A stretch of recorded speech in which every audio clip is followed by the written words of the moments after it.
Dans cette nouvelle vidéo Apprendre SwiftUI, nous allons créer un compte utilisateur dans Firebase. Donc ici, j'ai déjà préparé une vue qui s'appelle Email Sign Up View. Donc ça va être une page d'inscription classique avec email, mot de passe et le champ pour confirmer son mot de passe. Donc là, j'ai créé déjà toutes les propriétés qu'on va avoir besoin pour pouvoir faire notre écran, créer les champs de mot de passe, nouveau de saisie. Et ce qui va nous intéresser, c'est le bouton s'inscrire. Donc là, je vais lancer le simulateur. On va voir comment ça se présente. Donc ici, on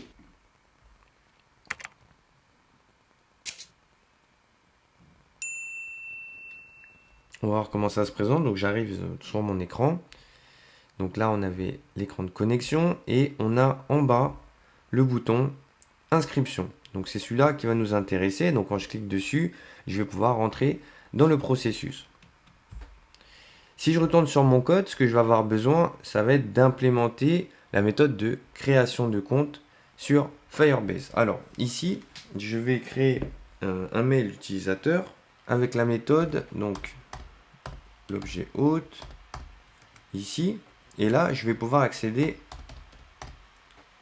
à la fonction create user. Donc création d'user avec l'email et le mot de passe. Donc ici dans le code, j'ai alors on pourrait rajouter bien sûr de la logique pour vérifier est-ce que le mot de passe saisi est égal au mot de passe que l'utilisateur a mis. Bon, on pourrait mettre beaucoup de logique. Là, on va s'attarder surtout sur la fonctionnalité. Donc, je vais récupérer la valeur de l'email que l'utilisateur aura saisi dans son interface et le mot de passe, idem, que je vais récupérer. Le bloc de complétion comme le sign-in. Donc ici, je vais l'appeler hôte data result. Et mon message d'erreur. Hop. OK. Donc, à ce moment-là, ce que je vais faire comme tout à l'heure. D'abord, je vais vérifier est-ce que je n'ai pas une erreur. Donc, si je n'ai pas d'erreur, ici, je vais donc ajouter un message, donc une pop-up d'erreur. Je vais faire comme on avait fait donc sur l'email sign-in. Je vais juste reprendre le code. Hop, je vais copier ça. Et ensuite, je vais rajouter les propriétés de l'alerte que j'ai besoin. Donc les propriétés, elles sont propres à chaque vue. Donc ça, c'est important de les redéfinir. Voilà.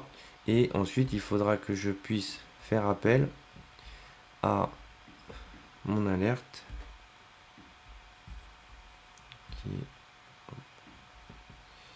Voilà. Donc là, je vais reprendre la même logique. Ici. Donc normalement, si je dis pas de bêtises, j'ai pas cassé mon code. Donc là, comme ça, je vais pouvoir garder ma logique et pouvoir afficher mon message d'erreur. Ok, ça c'est parfait.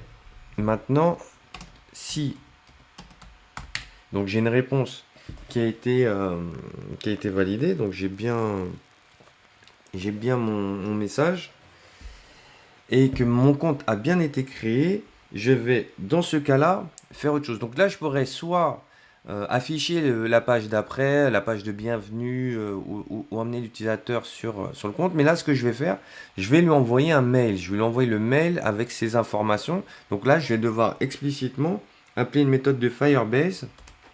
Donc hôte ici. Donc je vais faire ça. Et je vais appeler la fonction qui s'appelle send. Je crois qu'elle s'appelle send. Ah, c'est le current user, je crois. Il y a une propriété current user, oui. Il faut que je le fasse sur l'utilisateur. Donc, je récupère l'utilisateur qui a été lui validé et je vais pouvoir lui envoyer un email de vérification. Donc là, j'ai plusieurs types. Je vais prendre le type basique, donc le complétion. Et si il y a une erreur, alors je vais pouvoir faire un cas, mais moi je vais partir du principe que s'il n'y a pas d'erreur, donc là je vais faire if error égale à nil. Donc si il n'y a pas d'erreur, alors là, ce que je vais faire, je vais afficher un message en disant votre compte a bien été créé, un email vous a été envoyé. Donc je vais pouvoir faire ça. Donc ici, je vais copier les deux infos. Donc je veux afficher une alerte à ce moment-là, et sauf que le message ici, je vais préciser, voilà, votre compte a bien été créé. Hop, un email vous a été envoyé avec les infos de connexion. Donc voilà, après tu peux mettre le message que tu veux. Moi je vais mettre ça. Voilà, donc une fois que j'ai fait ça, je vais relancer mon simulateur. Donc là, pour l'exemple, je vais partir d'une adresse mail qui existe, hein, là pour le coup. Je vais prendre la mienne par exemple. Et on va la voir s'afficher dans la liste qui est juste derrière. Alors, on va le faire maintenant. Je vais dans l'inscription. Je vais aller sur Michael. Test 1, 2, 3. Donc là, je vais faire s'inscrire. Votre compte a bien été créé. Un email vous a été envoyé avec les infos de connexion. Donc ça veut dire que là, ça a fonctionné. Donc je vais aller voir sur ma boîte mail.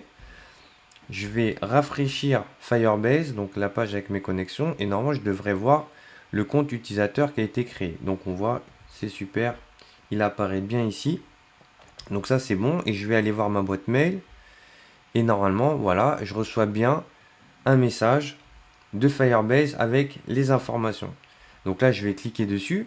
Alors, à savoir que ce mail-là, il est personnalisable hein, aussi depuis l'interface de Firebase. Si on veut faire quelque chose de personnalisé pour l'utilisateur, c'est gérable depuis la console. Donc là, j'ai cliqué. Votre email a bien été validé. Vous pouvez maintenant vous connecter à votre nouveau compte. Voilà. Donc, Firebase, il gère automatiquement le process de création utilisateur. Donc ça c'est top. On peut, bien sûr, dans la documentation, il y a plein de fonctions pour en recevoir un lien. Quand tu cliques, ça va t'ouvrir l'application et ça va poursuivre le processus. On pourrait mettre recevoir un code, etc. Il y a plein de choses qu'on peut faire. Mais on vient de valider, en tout cas, qu'on a pu créer un compte utilisateur, envoyer un mail de vérification et s'assurer qu'on va pouvoir se connecter. Alors, pour boucler la boucle, il va me rester une seule chose, ça va être de me connecter, bien sûr. Donc là, je vais retourner dans mon application, je vais me faire connecter par email, et là, cette fois-ci, je vais mettre les informations. Donc là, je vais mettre, hop là. Alors, donc là, il est repassé en clavier. Ah oui, je suis en clavier anglais, donc il faut bien que je vérifie. Ok. Michael, arrobase, apprendre, swift UI.fr. Voilà. Et ici, j'ai mis test 1, 2, 3. Et si je fais se connecter, qu'est-ce que j'ai mis? Apprendre Swift UI. Là. Alors, je vais recommencer. Je vais me tromper. Test 1, 2, 3. Je me demande est-ce que mon clavier n'était pas en anglais quand je l'ai fait. Du coup, c'est un peu bête. Je vais vérifier une dernière fois. En tout cas, si c'est pas le cas, ah si, voilà. Bah, j'avais mis le clavier en anglais, c'est pour ça que mon mot de passe, je me suis trompé. En tout cas, voilà. En tout cas, ça fonctionne, ça marche, donc ça c'est cool. On va voir dans la prochaine vidéo, donc sur apprendre SwiftUI avec Firebase, le mot de passe oublié, comment on le met en place dans notre application. En tout cas, merci d'avoir suivi la vidéo. N'oublie pas de mettre ton petit pouce bleu sur la vidéo et mettre un commentaire si tu as des questions.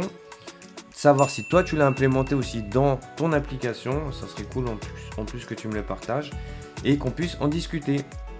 Merci à toi, on se retrouve dans la prochaine vidéo. Ciao.